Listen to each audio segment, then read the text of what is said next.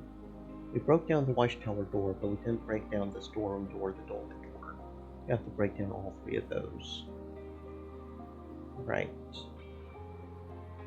That's the breaker one.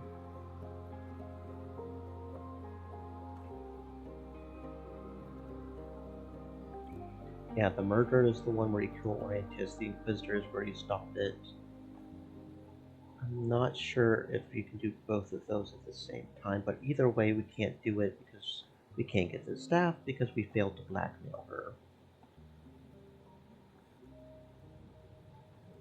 Yeah.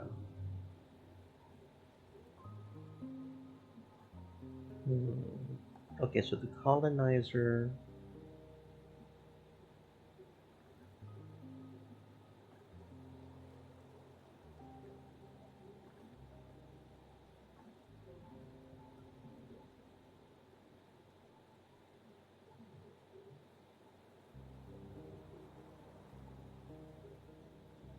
Okay, so yeah, colonizer is one of the endings.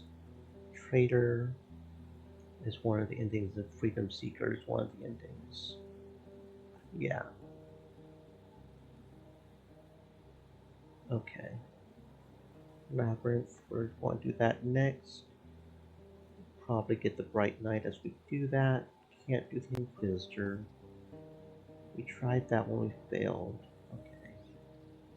That's that. Explorer.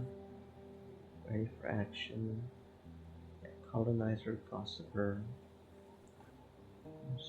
Okay. Great, well, traitor. Breaker, yeah, okay, Breaker's the one. Gentle heart, freedom seeker. Conspirator. Murderer. Conspirator, murderer.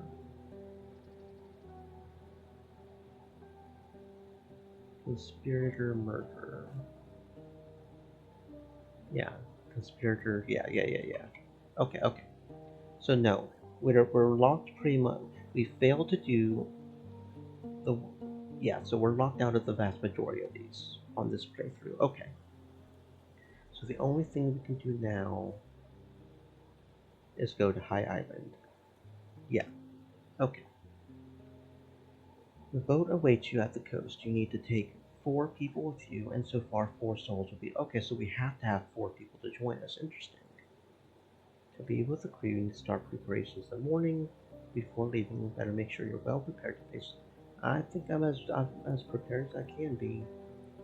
We got the bandit, we got the lit, we got Quintus, and we got Zvi. Here's hoping that's good enough. Quintus shoves the boat into the water. You take a deep breath of the chilling air and adjust your clothes. But even their second layer is barely enough to keep you warm in the breeze. You stare into the night, listening to the roaring waves. The seagulls jump between reef-like rocks, seeking food and rest.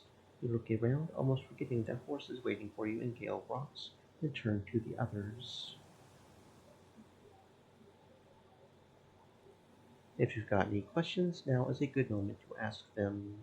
Is the water always so loud and angry that it addresses no one in particular, even if gorgeous? The bandit, as clean-shaven as ever, looks in the distance. His chin is worthy of a statue. Zvi covers himself with his black cloak tightly.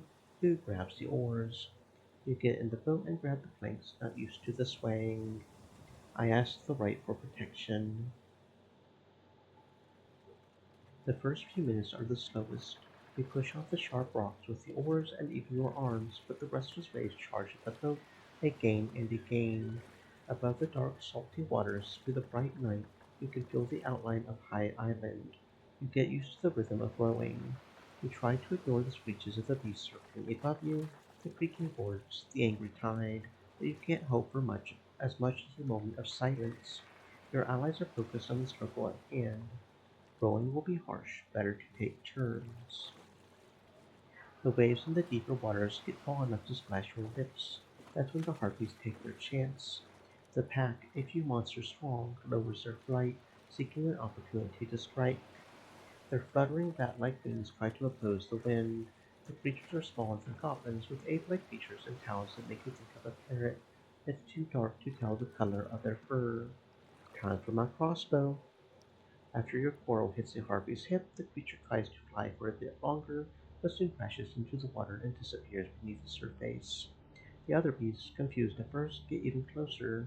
Ella turns to you with the quarrel in her teeth, which makes her look like she's screaming wildly.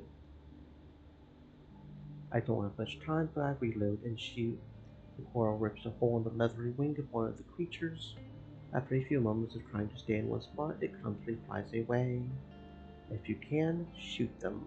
Violet releases only one coral before she reaches for an axe, but her powerful shot tears off a harpy's head. The dead shell sinks like a rock. Prepare yourselves. Having the range advantage helps you tear through the first wing. The gambeson on your arm stops the talons as you swing your blade in a clenched fist. As Violet swings her axe, her yellow armor cares little for the few scratches it receives. The bandit dodges the attack with ease, carrying it over the rocking boat. V keeps muttering to himself. The harpies seem to ignore him, but he stays busy aiding anyone who needs it with his dagger. Quintus bursts into laughter, grabbing one beast with his bare hands and throwing it into the water. After a few breaths, the scattered pack seek shelter among the rocks. You put your bloody hand in the chilling water. Great job, everyone. After rowing for an hour or so, you leave the coastal rocks behind. The gentle waterfall ahead won't be too difficult to reach, but if it's not the spot that hides the old arbor, the wasted effort and cold winds will surely exhaust you before you find it. You look south.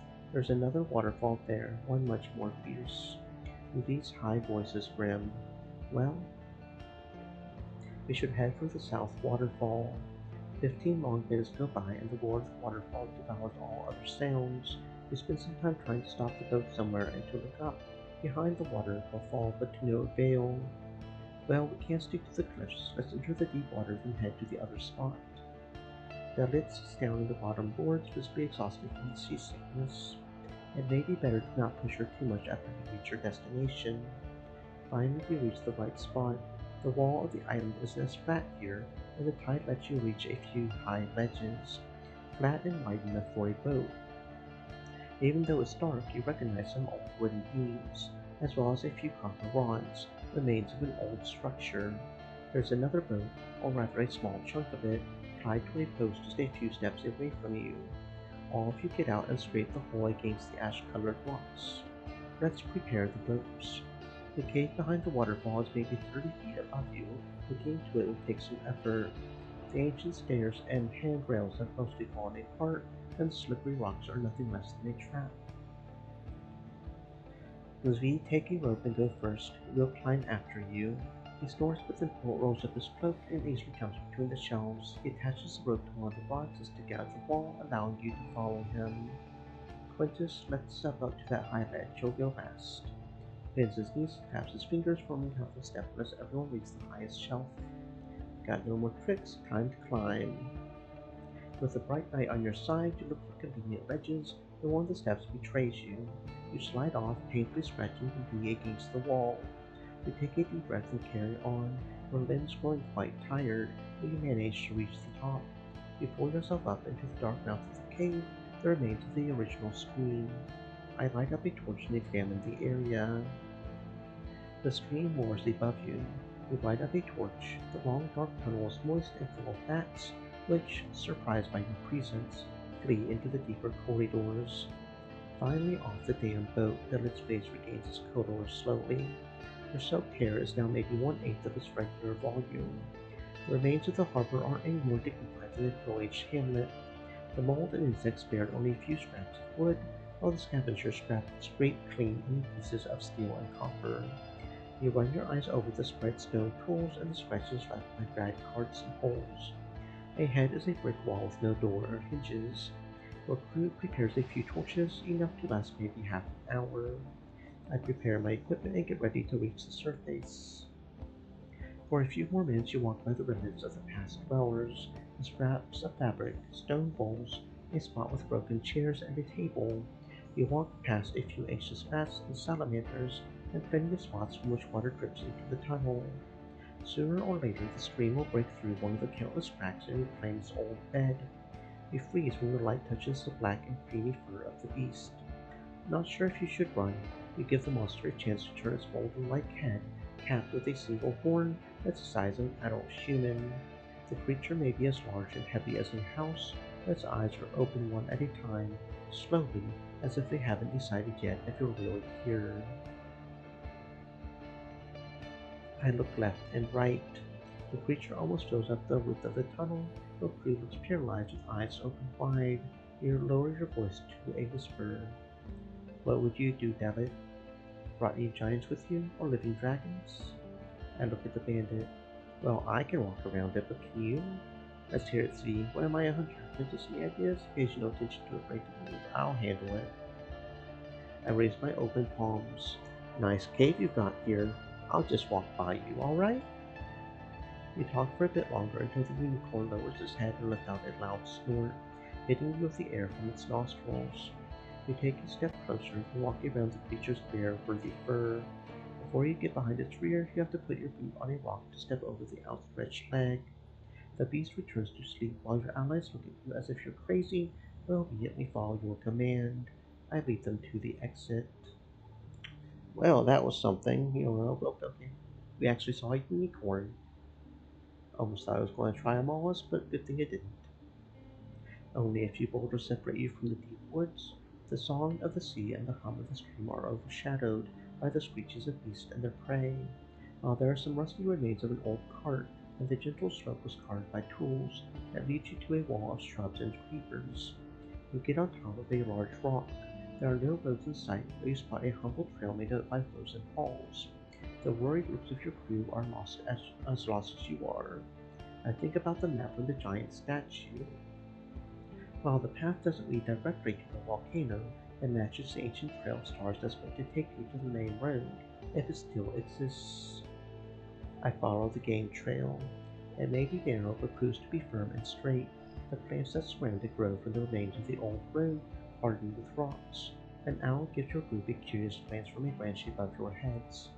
After a few minutes, you reach what seems to be a proper trail, beaten wider than a wagon, and leading both to the volcano and away from it. Among the thicket you spot the remains of the stone wall, long since collapsed. For now, we'll stick to this route. The further trail is canopied by overlapping trees, blocking the moonlight. You hear panicked hooves and flapping wings, but you can hardly see anything. No points in having strong arms without eyes, Quintus grumbles. I've got a lantern, don't worry. You grab your tinderbox, crouch down, and after a few breaths you shove the lit candle into the frame. You stand up and shake the lantern. It holds. You move on, free of the limits of the night sky as the yellow glimmer dances on the leaves. Just pay attention to the sounds. The familiar yells of howlers fill out the path ahead. The monkeys are moving among the tree crowns, barely visible, and the longer you're around, the greater the pain thumping inside your skull. Their territory is vast, and they don't need to attack you to wound you. I blow into the dragon horn. The terrifying bellow of a monster spreads through the night. The howls get higher and whinier as many of the beasts lead away. I plug my ears. Do the same. After you throw them a candle, it takes me a few minutes to shove some wax into their ears. The howling becomes muffled, but as long as you have ears, someone will reach you. What would you do, Dalit? She loads your crossbow. Let's hear Zvi. Oh, they won't catch me. I'll help you with anything. Quintus? They're not that big. Let's go. Shoot one with my crossbow. Pull the trigger, and your target lets out a scream as it falls into the lush bushes. You look around as the number of monkeys dwindles, or noises don't bother you as much. You take a few steps down the road, and the remains of the pack move back, letting you through. Now or never. Run! The relief is short-lived. The pond ahead is swarmed with fuzzy insects, and judging by the bones of a dragonling you see on the bank, they are as hungry as they are numerous. The only road ahead leads through them, and you may lack the strength to walk around their feeding ground. I got a sting ointment, let's get to it. The scent of lavender, mint, and basil blends into the humid wilderness. Your group covers every ounce of their skin and wraps themselves up with scraps of fabric, and waits for you to enter the cloud of wings first. The creatures split in front of you, forming a dark tunnel. Their loud wings shine in the moonlight. Through the gaps, Between them, I see the hills and the volcano above them. You reach a humble valley. The trees here are sparse and the stream, while gentle, has completely distorted the path. At least the moonlight can guide you. The black stallions covered with yellow spots are too numerous to count, lying just a few steps away from one another, from the grasses to the branches. Most of them are asleep, but a few of the closer ones give you curious glances, sticking out and hiding their forked tongues rapidly. The beasts are massive, maybe 2 steps long. You look to the sides, the hills are impassable.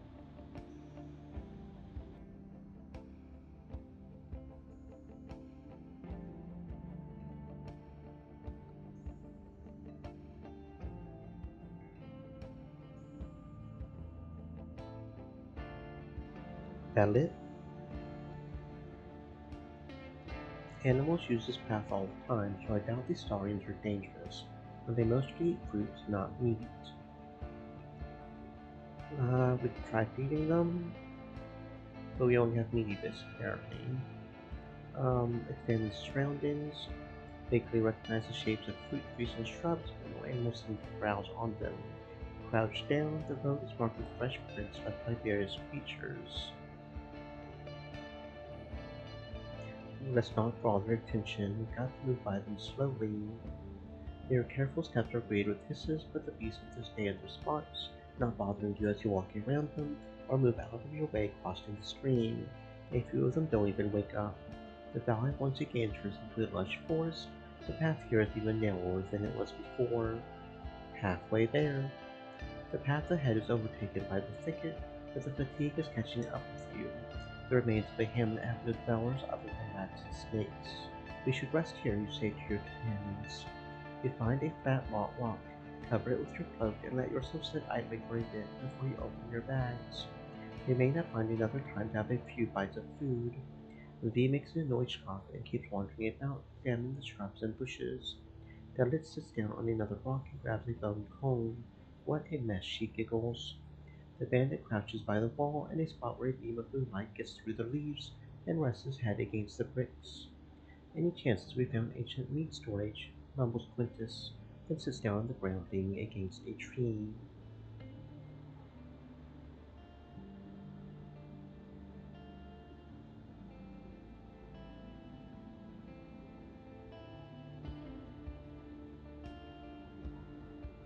I meet Dalit's eyes. Her new ponytail reveals her small ears. I wish I had some water-resistant food with me. I got soaked on that. Here, I got some food rations for you. She gestures for you to throw it to her, but after seeing your hesitation, she takes it from your hand, licking her lips. She devours it like a dog will purr on a break. When he raises his hand, he looks like a thoughtful statue, but spares not a single glance to anyone in Manhattan. Are you hanging in with me? They're very green, this forest. He sounds as if he's talking to himself, but then brings you a few wild fruits. Here, I found more than I can eat. Oh, thank you, bro. Quintus still alive? 2 corals, cool. Duh, he mutters while looking into his bag and smiles at you. It's easier than I thought. A good thing I brought my crossbow to slow me down. I can't see shit. Want to take the corals I forgot to. Yeah, thanks. What were these ruins for, I wonder? Judging by the stone wall of the now collapsed tower, they could have served as a shelter for 2 dozen humans at once. There are no remains of any sheds, working stations, or tools, and you see nothing unusual about the surrounding rocks and plants. I let my back and limbs rest for a bit, then prepare my tools to cut through the bushes. Time to carry on. You climb to the top of the wall and get a look ahead. The trail must have overgrown only recently, but the thorny bushes won't be crossed easily. Reaching the main track that leads to the proper wood will take some effort. I use a large part of the withering dust to save some of it for later. After covering your skin and drawing a mug full of stream water, you spread the poison on the ground step by step and form a passage of twisted burnt stems, still hissing as you move them to the side of your boot. Let's divide the labor between all of us, that way we'll let our arms rest.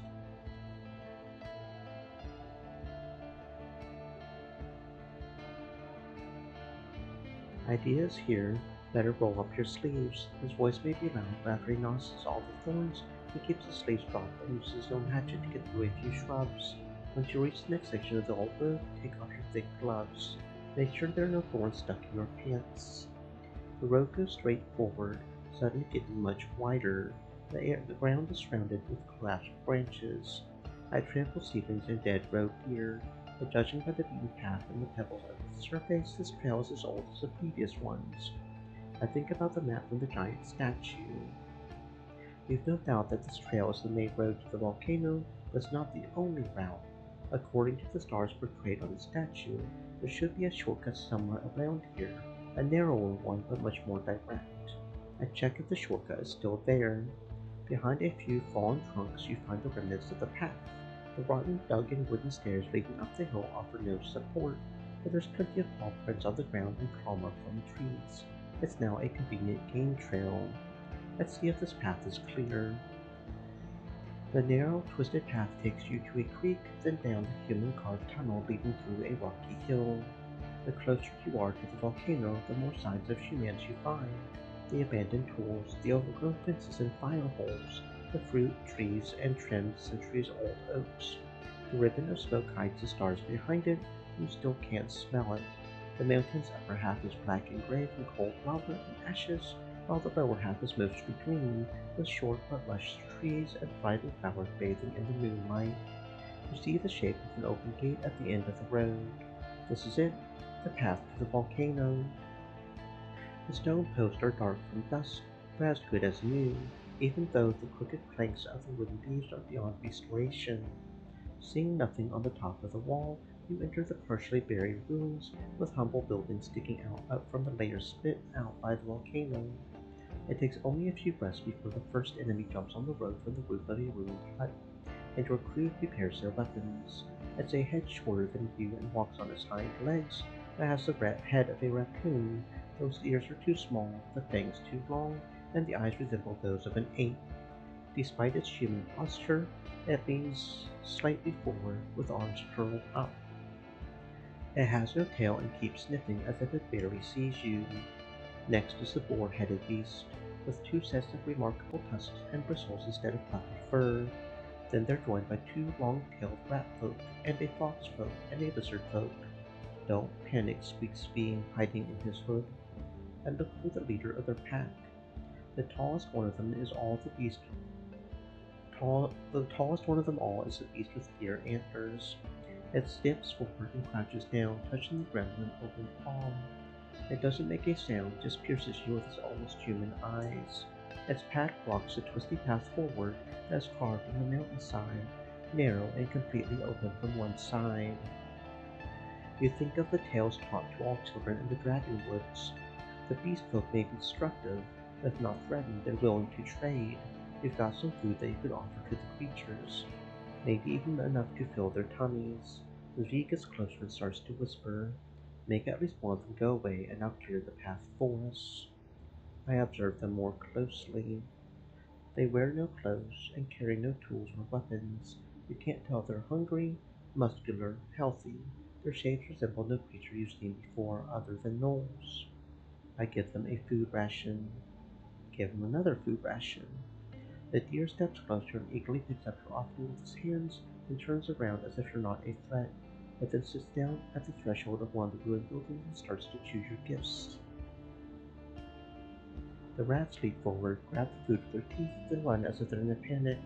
They disappear behind a rock, chased by the lizard. The raccoon steps away, then runs ahead, grabbing the offering in the middle of a step, then turns around, tearing away and spreading parts of your meal among the others. The boar warns the others to stay away with a grunt, then, placing heavy steps and swinging its arms, it grabs a large share of your offering. It throws you a warning look, but then squeals loudly, and its pack spreads, clearing the path for you. While they observe your group curiously, they keep their distance. I wonder where they learned this. The howling wind pushes your crew up the short path between the tufts of grass, sparse yellow flowers, dormant ashes, and trails of cold lava. Stream Your legs, elements, unused to such said. wayfaring, ache. Stay moist, my friends, hydrate. Dalit kneels down on the poorly lit ground. Someone was here long ago, she says, but went in only one direction. I follow them slowly, looking out for animals. There aren't many signs of the past dwellers. The burnt cart, the collapsed shed, the digging tools made of antler or rusty steel. The trail ends at the cave mouth. The leaves of the gate are made of stone, now ajar. We push aside the battering ram. Less work for us, chuckles Quintus. I drop my heavy bags on the ground. Be ready to fight in narrow corridors.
The light you're carrying guides your group through the complete darkness. The polished walls of the tunnel, free of pointy rocks, were no doubt carved by human hands. Their steps are loud, unlike the gentle draft and the deep scream. You pass by another corridor buried by the mountain. You gesture for the others to stop. Something behind the corner kicked a rock that is now rolling on the floor. As they lean, the ghastly scream of human-like throat makes you take a defensive stance. But despite the passing burst, no attack follows. Holding the light in front of you, you reach the next chamber. The undead is furiously squirming its attempts to release itself, alternately pulling the spear that's nailing it to the wall and reaching to you, as if it's hoping to fall into its embrace. There are no other corpses in sight. The creature must be starving. Levi adjusts his cloak, hiding his dagger. Well then, the lit gives you a worried glance. I'm sorry. The bandit gives you a fearful look. What happened here? Quintus stands close to the exit, forming his arms in the shape of an hourglass. Let me take a look. The half-rotten flesh and the one torn tunic tell you little, but Asterian's short shell is still wearing the nail you were told about. Now rusty, even more clanky than a new set. Some of the red hair and beard remain on the monster's pale face, but most of their strands are all over the place. The knees of the creature are shattered. Next to them rests a large rock.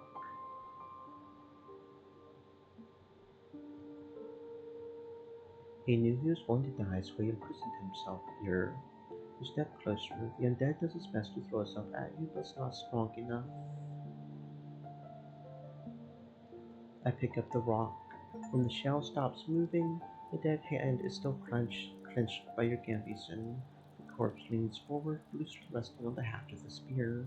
The pieces of the skull were scattered over the chamber. Your crew remains silent. The light flickers. I search the shell's bundles. Levi is eager to assist you. Among the decomposing soggy bags and pouches, you find a humble pouch of coins threaded on a bowstring. Far from the 50 that you were asked to find by Pelt's innkeep. Other than that, you find no potions, weapons, or travel kit. Only a few unassembled torches. I examine the cave.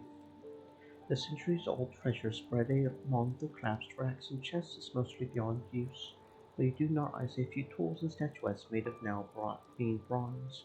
Judging by the simplicity of the chamber, it looks like a little more than a basic storage room. The corridors leading to the deeper caves have all been buried by time. Let's collect the useful scraps of bronze and iron. Since you have quite a few capable hands with you, the clangs and rattles last for quite a bit, even though you take only the most promising pieces to avoid encumbrance. Let's get back to the boat before the sun rises. You spare the corpse one more look. Quintus is the first one to get outside. I should burn the bones.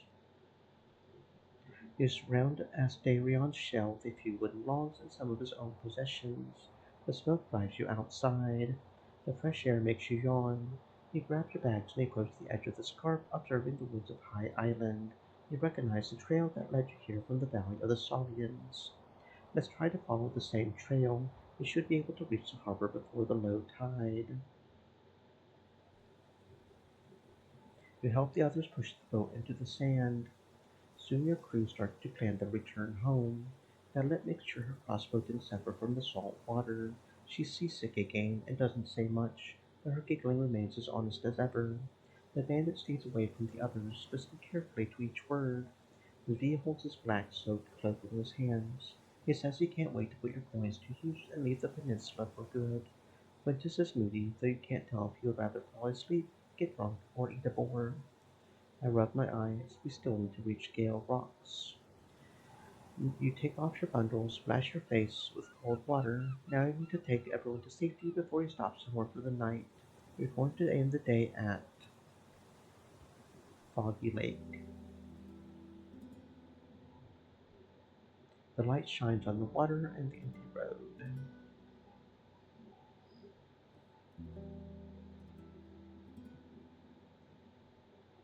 I found Asterion. After your story, she lets out a chuckle. So that's what he's been up to, going there all by himself. What a dumb boy.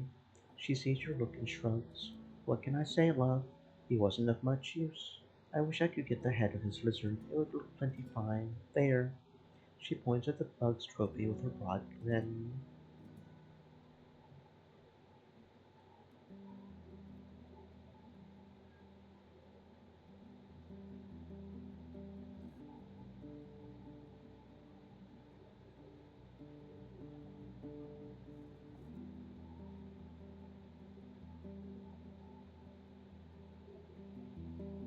Hmm.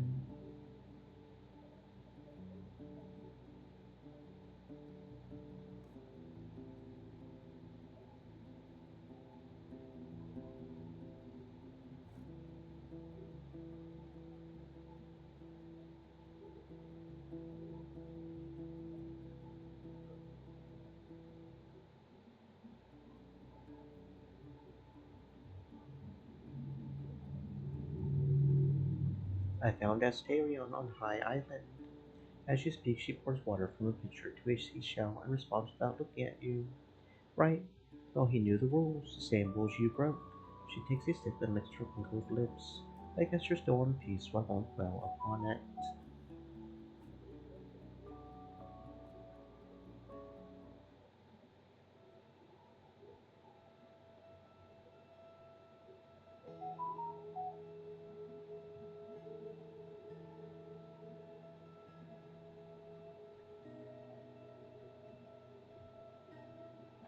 I met Quintus, he's doing fine. So he's still with us, her voice rings with enthusiasm. She asks about his well-being, reacting to your story with a mixture of worry and joy. I'm sorry to hear about his nose. I hope he knows what he's doing. His position now is at work for work from Howard. Yeah, he's at Howard now. Found ibex marked with a red knot. Was it any of yours? He found it. Is it safe? I had no hopes of seeing it again. Creatures who are used to living with humans will survive on their own. Yeah, that's fair.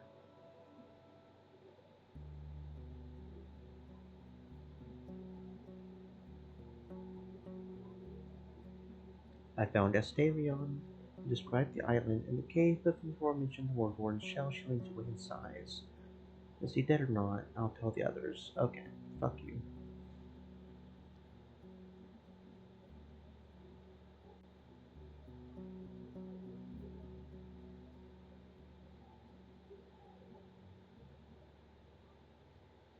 Yeah, so we are just locked out of her.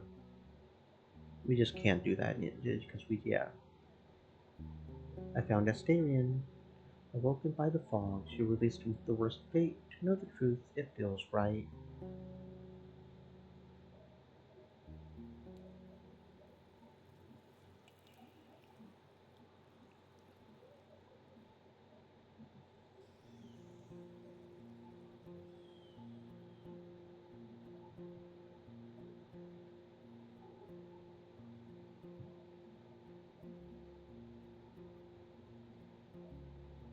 I found Astarion.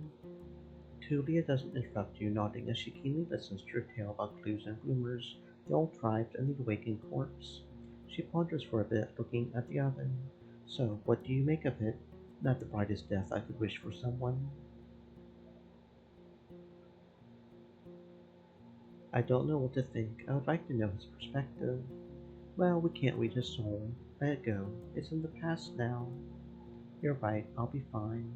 Asterian's family won't be happy to hear the news, but thanks to you, they can start to heal. Now we need you to take care of yourself. You've got potential. That's the plan. She stretches out, heads upstairs, and brings you a few items. There's enough of them to make her stumble, but she covers her embarrassment with a chuckle. Well, this is my part of the deal. She rests two weapons against the table. You remove the cloth wrapped around the spear's head. It's sharp, made of steel. The shaft is made of thick oak. Astarion must have had pretty large hands, and is partially covered with linen cord and leather straps, intended to support one's grip. The bow is currently unstrung, but it would be about 5 feet long. The polished red oak shines in the light. You wonder if you're too old to learn how to shoot such a weapon. I look at the things on the table. The leather pouch must be decades old. You shake it. There's a few bones inside, but also something made of metal. You reach for the earthenware bottles. Three of them are very similar to each other, as small as your fist, and all are sealed with wax, though the tiny sticks in them will enable swift opening. Julie explains that they contain small amounts of healing concoction. The last bottle is much larger. There are two letters engraved on its surface. NB. The soldier has no idea what it is. Finding space for it all among my bundles won't be easy. I wonder if we can trade one of these with the Green Mountains. Like, they like weapons, right? Maybe?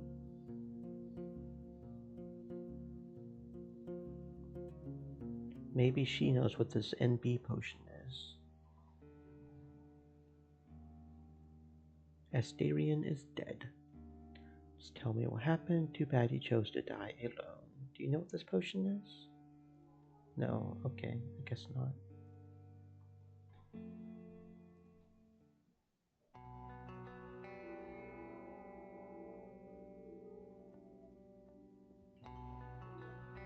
Oh, nope, they're angry as we pillage your homeland. Yeah, okay, they're not happy with us. Fair enough, I suppose.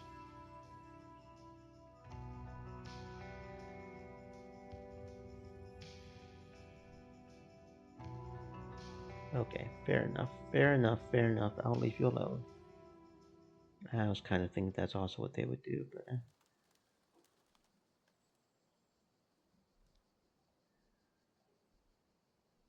an iron key. Hmm. Oh, that might be the key for the tower that we were kind of wondering about. That's probably what that is. Okay.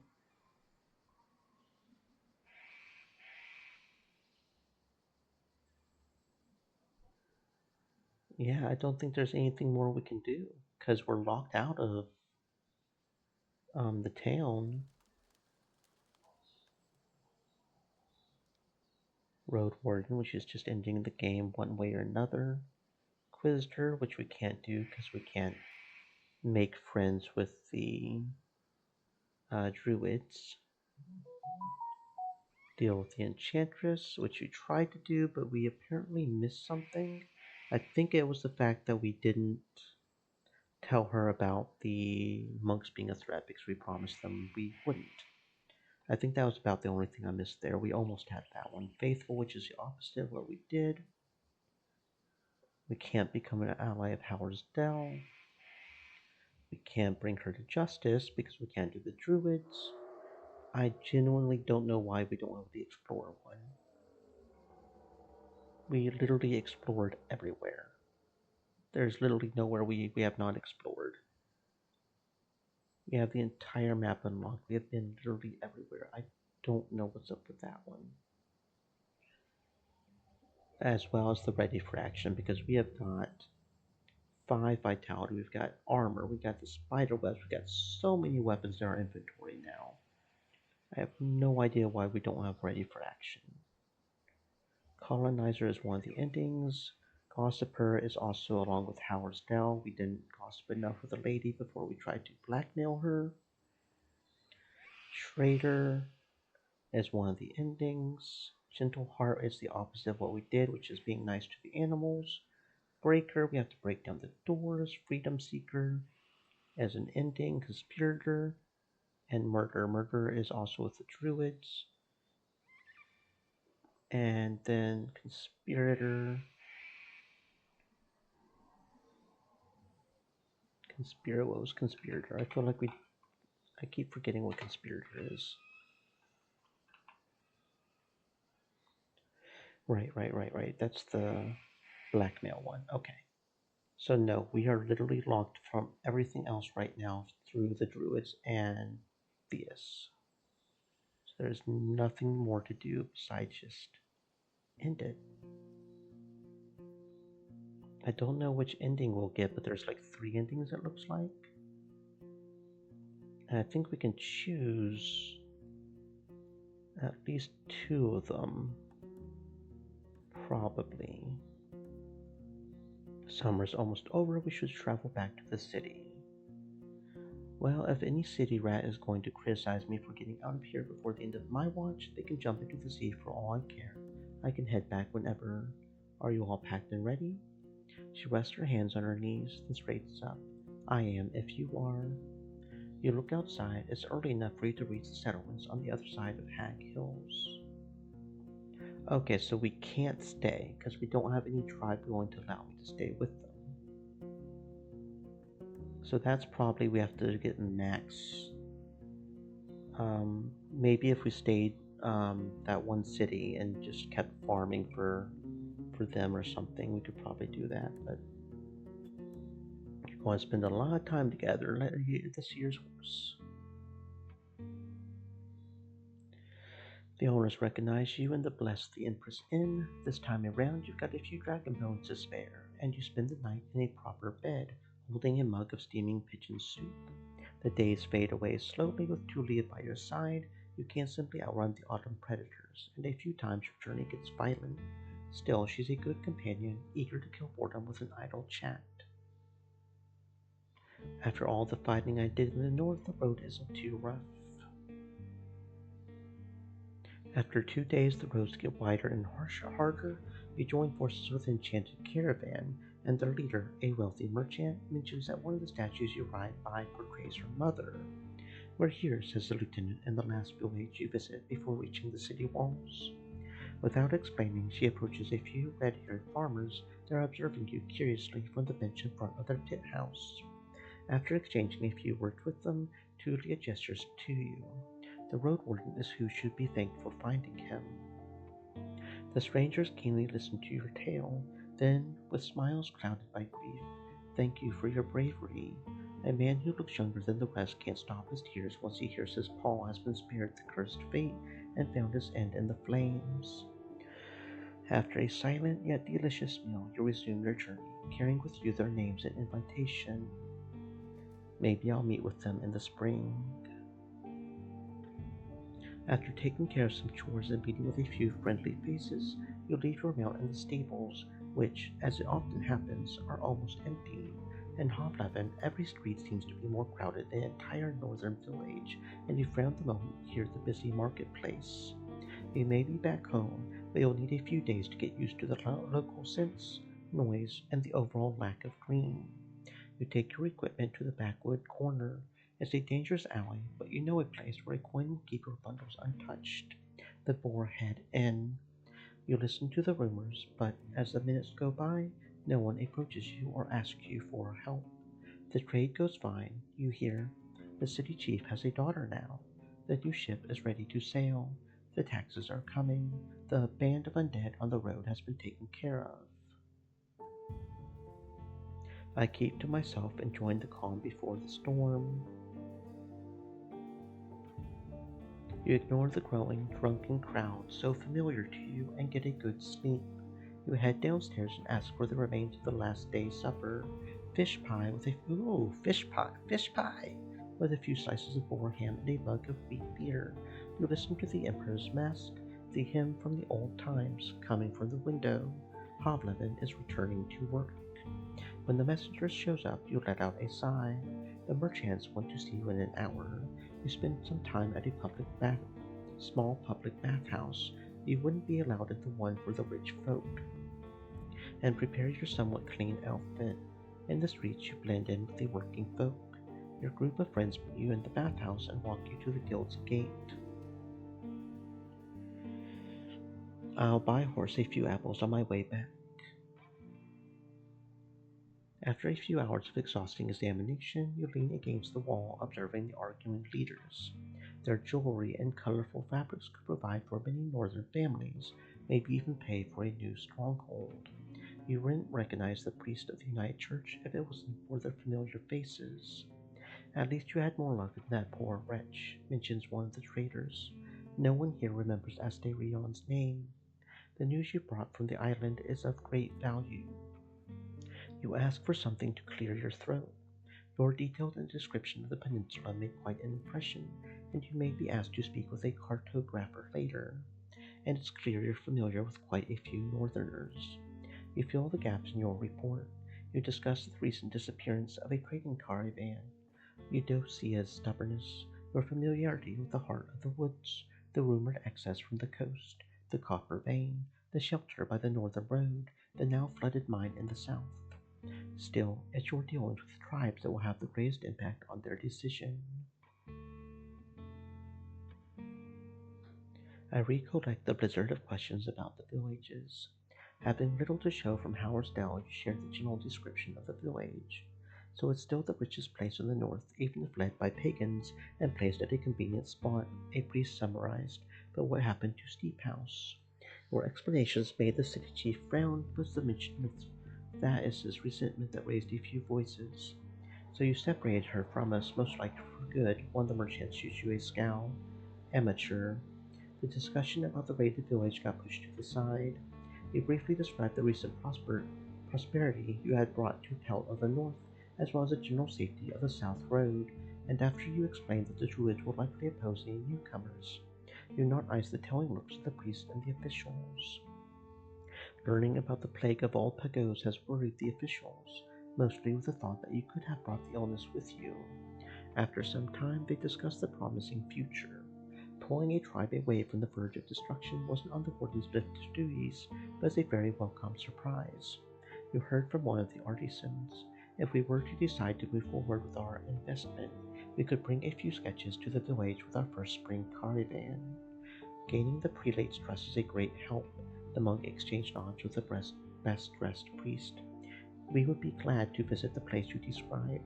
Having the opportunity to send pilgrims to that library would bring even more life to those roads. According to the reports of, the city chief looked at a wax tablet. Tulia, I believe, White Marshes is using the shells of the dead. After you explained that you weren't able to fix the issue, the inquisitive questions kept on coming for another half hour. Seems like we may need to send a purging squad, summed up one of the priests. He drew their attention to the vast peat field, and the artisans started to discuss the possibilities. We could just take it all, one of them finally mentioned, earning a scolding glance from the chief. After hearing that your visit to Creeks had ended with little to no promises, the council's confidence in you weakened, even though a few of the members were not aware of the tribe's existence. So we hardly know of this place, and we would need to start our work from the very beginning, said one of the traders. And not only that, the hunters there are disappearing. Doesn't seem to be worth the effort. You were then confronted with Tulia's reports, now written down, about the dangers of the Eastern Trail. After the reassuring tale of your deeds, one of the clerks threw the tablet to a bored guard. Sounds like the trail can be tamed after all. The news of the relationship between Gale Rocks and the bandits sparked a long discussion, but your assurance that the issue has been taken care of received a warm welcome. According to the scrolls, they used to be of great value to the guild, said one of the traders. Having the largest coastal village open to negotiations presents a great opportunity.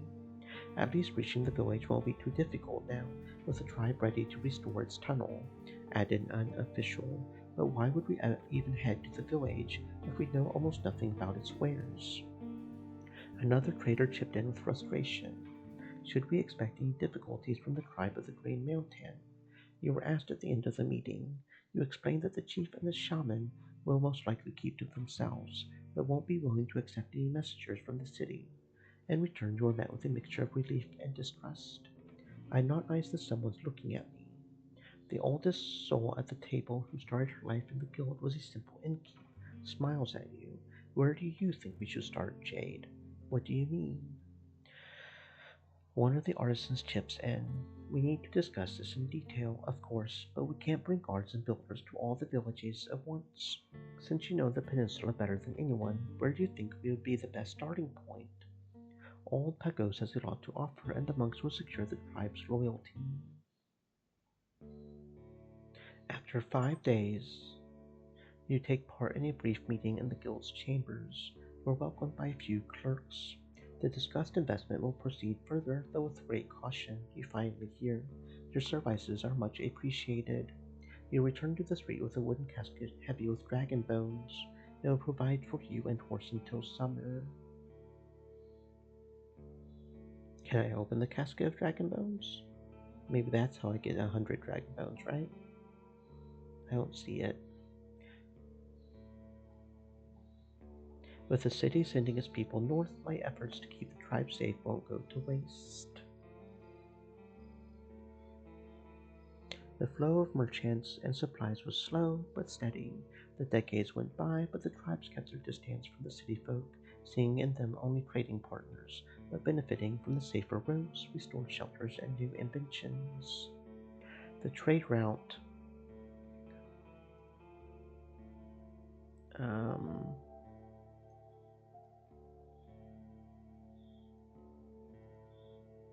The trade route following the West Trail greatly benefited the dwellers of the Pelt of the North. After a few more years, they moved to Hotlapin, living off their savings and occasional mercenary work, forming an experienced squad. The inn was sold to the city officials and remained one of the few shelters in the dangerous north. One of the new guards was Tulia, who arrived to Pelt soon after losing her squad, seeking stable work among the hunters. Unlike her new crew, she didn't cross Hag Hills ever again.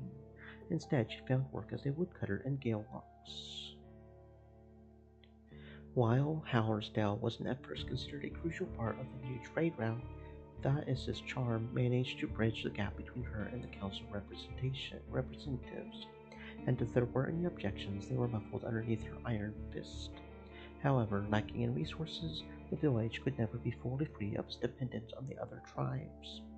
More and more words of the city folk sunk into the speech of the locals, and as time went on, their customs changed.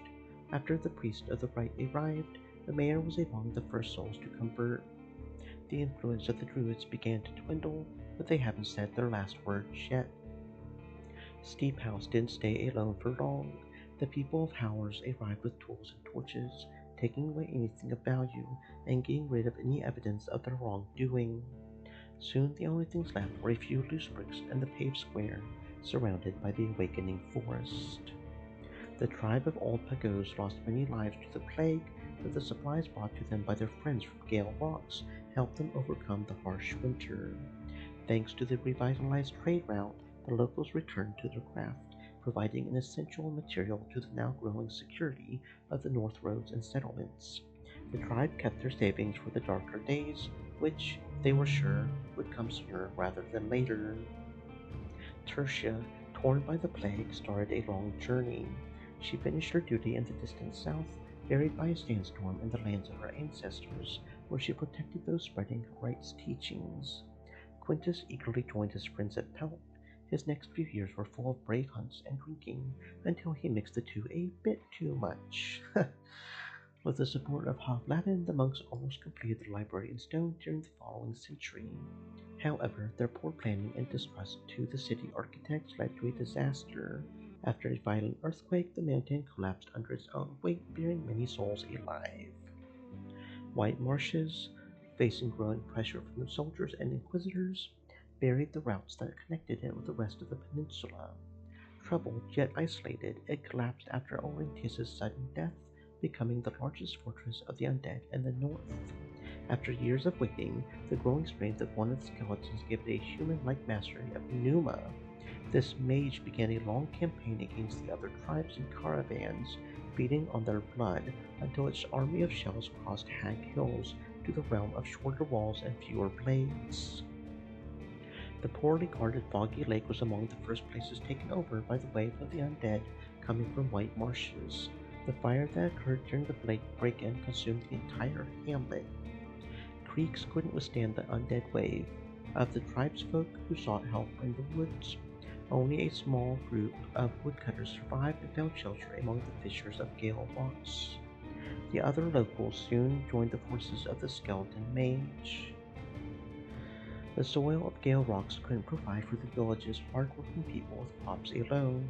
Groups of fishers were forced to seek game meat and fruits, but their lack of experience made them perish among the hungry, untamed forests and hills.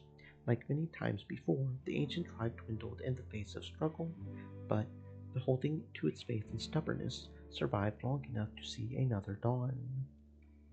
The road leading through the heart of the forest remained abandoned, reserved for the times of great need and hardly ever maintained by the soldiers from Hoblaben.